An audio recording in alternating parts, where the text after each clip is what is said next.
this up. We're Crosses, and we're going to talk a little bit about road wounds and deformities of ours. So you've worn down that finger from... This hand from stretching, it got this really big to be able to palm basketball. Yeah. Actually, both hands, but this one is bigger, literally bigger. Which one? My left hand from playing. Even if you match them at the top, the hand is just bigger at the bottom, is longer. And if you match the lines, it's like... So I wonder if you have children, if they will... Would have that? Yeah. You know, if it's like a genetic trait. I think it's from stretching. but like that eventually happens, right? There's something like... Maybe. There's something, if you keep doing it, and then it becomes hereditary. Part of your DNA. Yeah, it becomes part of your DNA. It's like, you evolve. So like all your children, your offspring would be bass play. One left claw. They'd be rocking. It's possible. What's up? What's your deformity?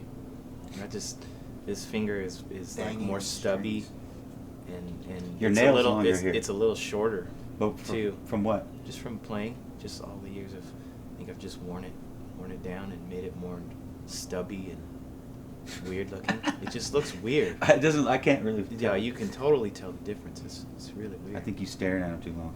Yeah. But injuries, I've never broken a bone in my body.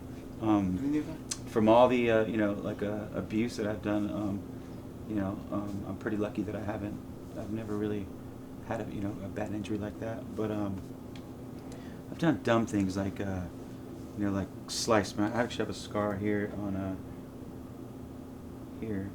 Where is it? It's here. Here it is. Where I was trying to fix my radio in the middle of the night, like trying to play music, and I was trying to use a Swiss Army knife to unscrew a Phillips screwdriver, and it just like whoosh, and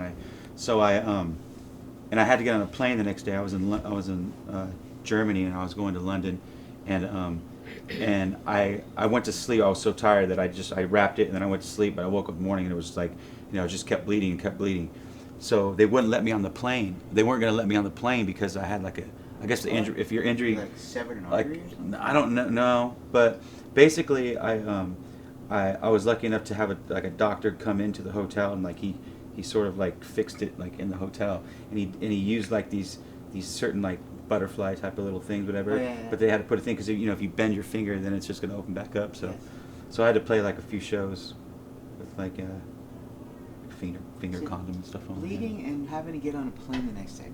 So I remember I just can't get the satellite. Yeah. Mm-hmm. Oh yeah, I hit myself in the face with the microphone stand the night, and then it was weird. I was sitting on the I was sitting. Off and bam. Yeah, and and then we had to fly the next morning to That was crazy. to where are we going? To Chile. Yeah. And I was sitting next to this girl on the plane, and she was talking to me, and I noticed that she kept looking at me whatever, and finally she just asked what happened to you? And I was like, oh, I hit myself in the face with the you know what I did is the microphone came. no, the flying microphone off. stand thing came off the base of it, so I went to lift it up like this, and it came off the base and just slammed myself in the face with it. So And we're on stage playing all of a sudden. I look over and it's like it was like WWF Ric Flair, style. right? Yeah, it was WWF. I was like, what happened? Man? Yeah. So we had to It adds to the show, though.